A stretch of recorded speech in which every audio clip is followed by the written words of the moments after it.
If you have made it to this video, it simply means that you want to learn PHP.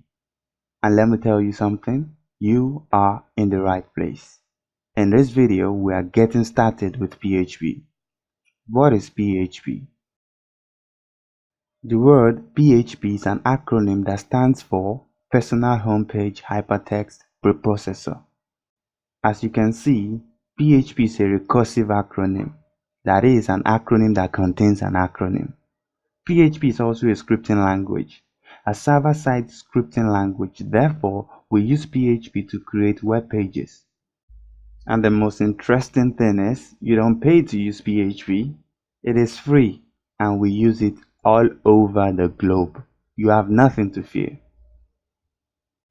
At this point, you might think, what do I need to know before I start writing PHP code?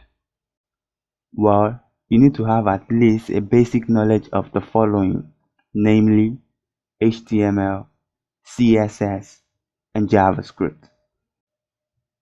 At the same time, you also need some tools for you to write and run your PHP code, if you may.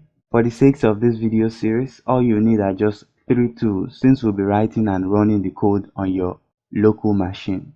They are a code editor, a web browser, and a web server.